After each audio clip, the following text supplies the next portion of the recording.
Rule 110. Prosecution of the offenses. Section 1. Institution of criminal action. Criminal action shall be instituted as follows. A. For offenses where a preliminary investigation is required pursuant to Section 1 of Rule 112, by filing the complaint with proper officer for the purpose of conducting the requisite preliminary investigation. B. For all the offenses, by filing the complaint or information directly with the municipal trial courts and municipal circuit trial courts, or the complaint with the prosecutor. Section 2. The complaint or information. The complaint or information shall be in writing in the name of the people of the Philippines, and against all persons who appear to be responsible for the offense involved. Section 3. Complaint defined. A complaint is a sworn written statement charging a person with an offense, subscribed by the offended party, any peace officer, or the other public officer charged with the enforcement of the law violated. Section 4. Information defined. An information is an accusation in writing in charging a person with offense, subscribed by the prosecutor and filed with the court. Section 5. Who must prosecute criminal action? All criminal action commenced by a complaint or information shall be prosecuted under the direction and control of the prosecutor.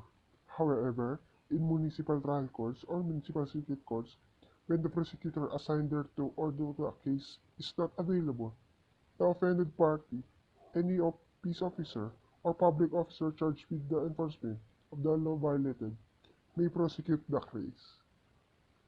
This authority sees upon actual intervention of the prosecutor or upon elevation of the case to the regional trial court. The crimes of adultery and concubinage shall not be prosecuted except upon a complaint filed by the offended spouse. The offended party cannot institute criminal prosecution without including the guilty parties, if both allied nor in any case, if the offended party has consented to the offense or pardoned the offenders. The offenses of seduction, abduction, and acts of lasciviousness shall not be prosecuted except upon a complaint filed by the offended party or her parents, grandparents, or guardian, nor, in any case, if the offender has been expressly pardoned by any of them, if the offended party dies or becomes incapacitated before she can file the complaint, she has no known parents, grandparents, or guardian, the state shall initiate the criminal action in her behalf.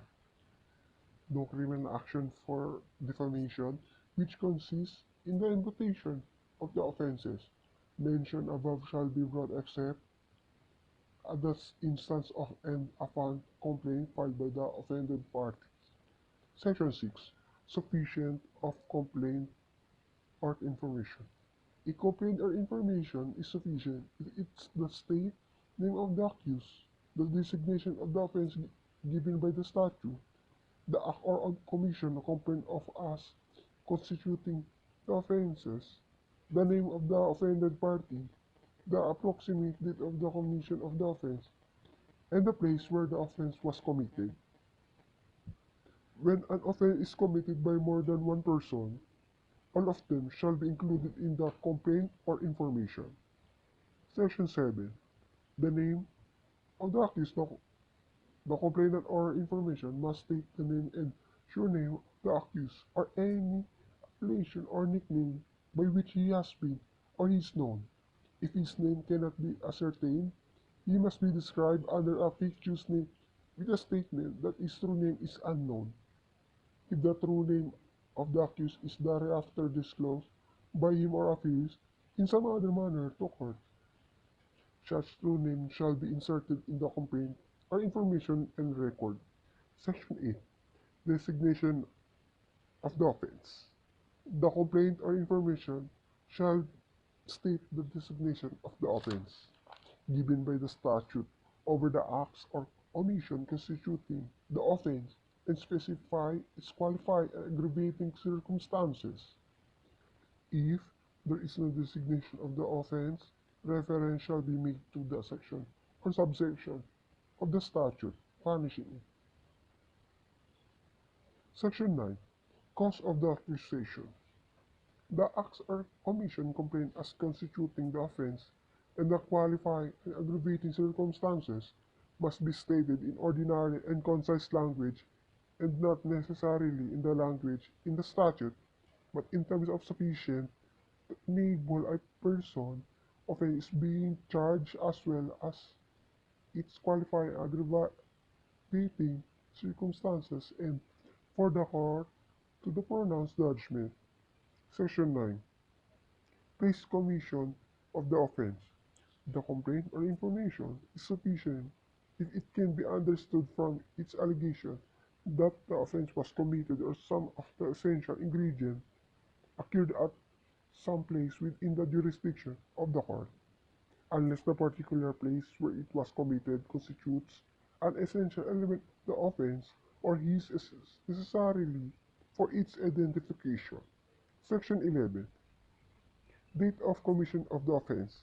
If it is necessary to state in the complaint or information the precise date the offense was committed, except that it is a material ingredient of the offense may be alleged to have been committed on a date as near as possible to the actual date of its commission.